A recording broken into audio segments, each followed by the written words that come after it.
Assalamualaikum warahmatullahi wabarakatuh.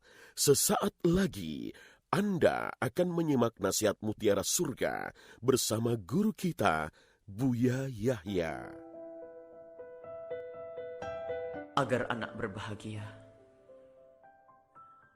Anak adalah nikmat besar yang dikaruniakan oleh Allah Subhanahu wa Ta'ala kepada kita. Akan tetapi, tidak semua dari kita mengerti bagaimana menjaga nikmat tersebut. Menjaga akhlak dan keimanan mereka adalah yang harus diutamakan. Itulah yang diharap dan diinginkan oleh anak, biarpun tidak diucap oleh lidah mereka. Orang tua cerdas dan bijak adalah orang yang senantiasa tahu apa yang dibutuhkan oleh anak-anaknya. Dan di antara hal yang dibutuhkan oleh anak, tidak ada yang melebihi dari pentingnya keselamatannya kelak setelah kehidupan di dunia ini. Jika ada orang tua yang begitu bersemangat menyekolahkan anaknya di pendidikan tinggi dengan harapan agar anaknya kelak mendapatkan pekerjaan yang layak dan menguntungkan dari segi materi, atau seorang tua membekali modal besar untuk anaknya agar bisa mandiri dan makmur dalam kehidupannya di dunia ini, sungguh ia adalah orang tua yang cerdas, senantiasa berpikir akan masa depan sang anak.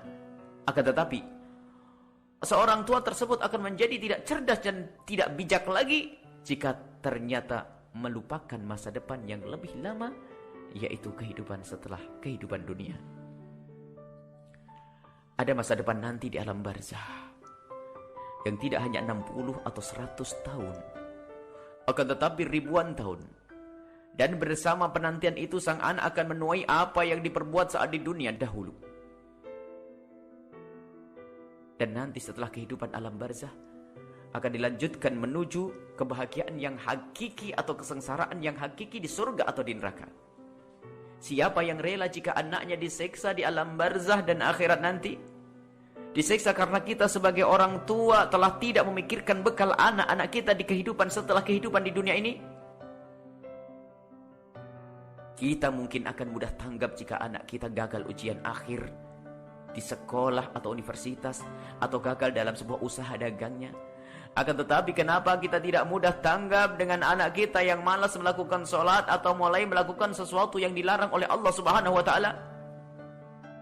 Sungguh, bahasa cinta adalah amat indah dan akan menghadirkan keindahan. Cinta yang sesungguhnya kepada anak akan diterjemahkan dengan kepedulian terhadap masa depan anak. Dan tidak ada masa depan yang sesungguhnya selain masa depan di akhirat.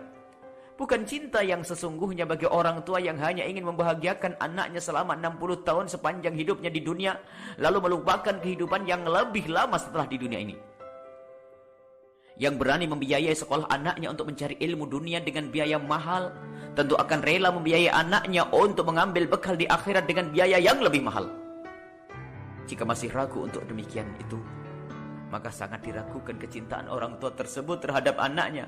Bahkan sangat mungkin diragukan keimanannya kepada kehidupan setelah kehidupan di dunia ini. Dan tidak sampai di sini.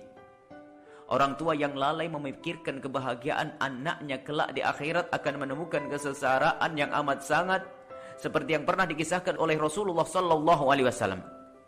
Kisah orang ahli ibadah yang hendak menuju surga, akan tetapi tiba-tiba ada yang menyeru dari dasar neraka Jahannam menginginkan agar orang yang hendak masuk surga itu dimasukkan ke neraka bersamanya. Melihat kejadian seperti ini, malaikat menghadap kepada Allah Subhanahu wa Ta'ala, dan Allah Subhanahu wa Ta'ala memerintahkan malaikat agar menggiring orang tersebut ke neraka. Ia adalah orang tua yang ahli ibadah, ahli sedekah dan ahli kebaikan, akan tetapi telah membiarkan sang anak tanpa ada bimbingan agar semakin dekat kepada Allah dan tanpa pembekalan untuk di akhirat. Maka disebabkan keteledorannya dalam mempersiapkan masa depan anaknya di akhirat, maka ia pun ikut rugi bersama sang anak di neraka Jahannam. Semoga kita menjadi orang tua yang bisa benar-benar peduli, perhatian kepada urusan dan masa depan anak-anak kita di dunia dan di akhirat. Wallahu a'lam bishawab. Terima kasih Anda telah mendengar nasihat Mutiara Surga bersama guru kita, Buya Yahya. Semoga bermanfaat. Wassalamualaikum warahmatullahi wabarakatuh.